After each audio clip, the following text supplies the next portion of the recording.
got to do better to connect the dots and let people know the reason you can't afford a home is because of these failed immigration policies. The reason you're not going to be able to afford your food is because of these failed immigration policies. And the same can go for the hospitality industries, where we have so many of those in the hospitality industry that are saying they do not have the workers that they need right now.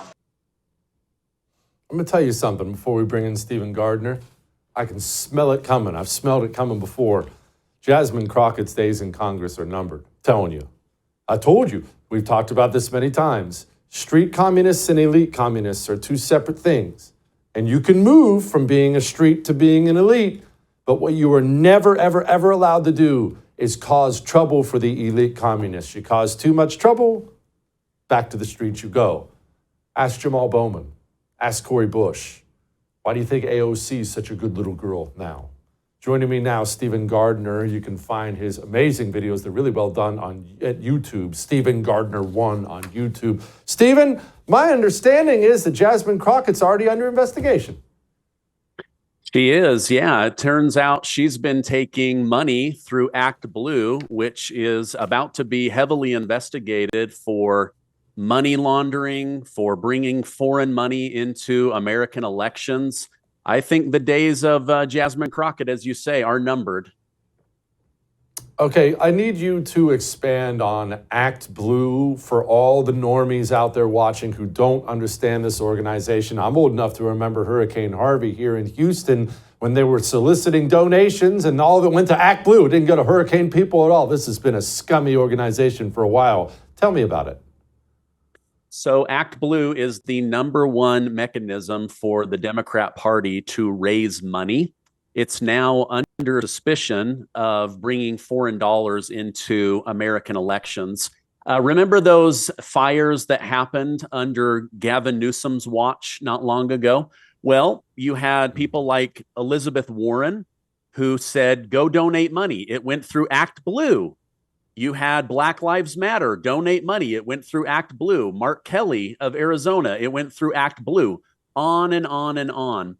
So James O'Keefe from O'Keefe Media Group, he's been doing a lot of street work to go to Act Blue, ask them questions. He's been knocking doors on these Democrat donors. Some of them, many of them, are senior citizens that are having their identity stolen, and they are funneling 50, 100, 1,000 donations through an 80-year-old grandma in Louisiana that somehow magically donates $36,000, yet her annual income for the year is only $12,000.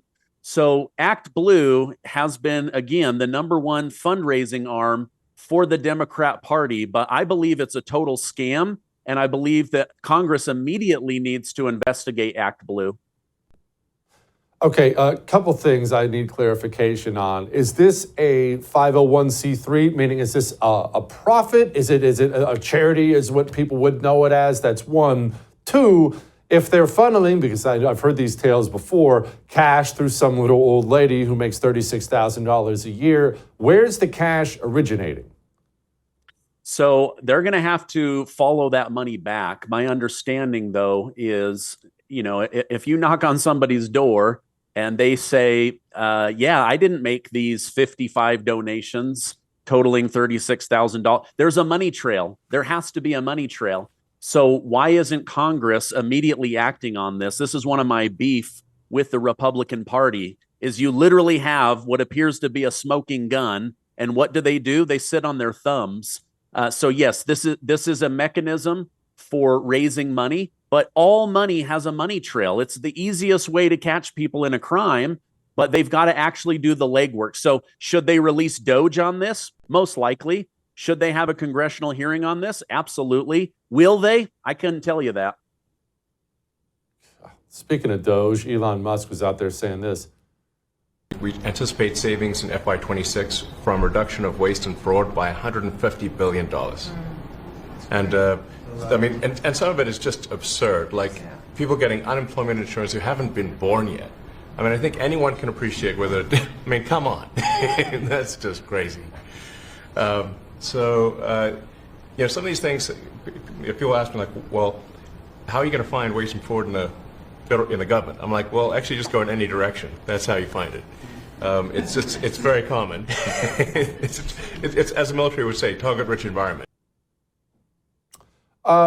I hate the term waste and fraud, to be honest, Stephen, and it's not that there's not tons of waste. This government, of course, there is, but this is theft.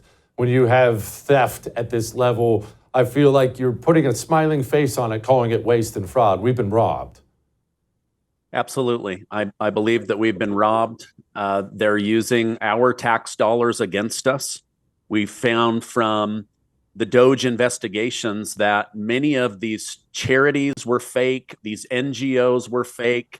They've hijacked Christian churches like the Catholic Church and the Lutheran Church in order to invade the United States of America using our own money against us. So is Doge doing a great job? Yes. Unfortunately, Congress is going to continue to spend more because they're addicted to spending other people's money. But what they're really exposing is if nobody is paying attention and nobody cares, you can steal an awful lot of money from the American people.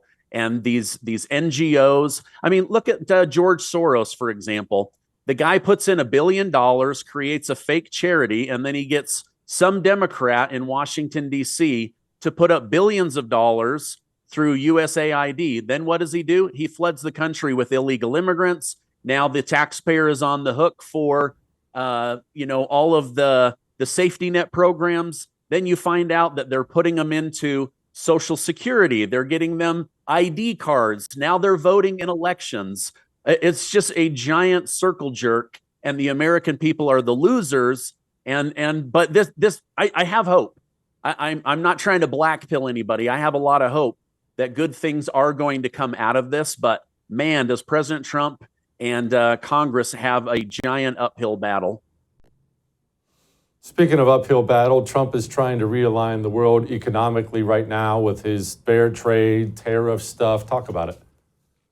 So I think what he's doing is absolutely brilliant. What he's trying to do is, Congress blocked him from building a wall on the southern border. We all see how that would have helped with all the illegal immigration. But what he's doing right now is, I believe President Trump has realized one of the greatest assets on planet Earth is the collective spending power of the American people.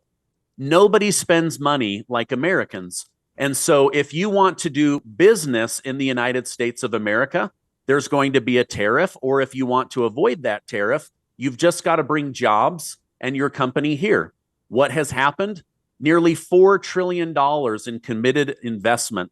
Companies all over the world bringing jobs back. Apple, NVIDIA, pumping hundreds of billions of dollars in. We're talking hundreds of thousands of good paying jobs. So what happened under these globalists, under people in the 90s, is they said, wait a minute, you can go to China and other parts of the world and you can run your business for cheaper, or you can expand to a foreign market. But then the door was left open where they could come back in and compete with America. And so then all of a sudden you have jobs going away. Wages are not keeping up with inflation. So I believe what the tariffs are going to do is not only level the playing field, but it's going to bring even more money and better jobs back to America. I mean, we're already seeing this. Look at the United Auto Workers. They're singing Trump's praises. The coal industry singing Trump's praises. The oil industry singing Trump's praises. The chips makers, they're all coming back to America. So I think that this is going to be huge. I think it's a long game. I don't think Trump's worried about the stock market. He's going to let the stock market take care of itself. But I think the tariffs in the end are going to be a very, very brilliant move. Stephen, thank you, sir. I appreciate it.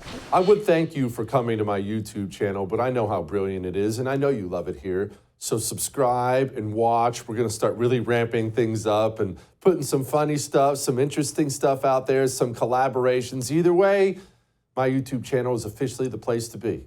So stick around.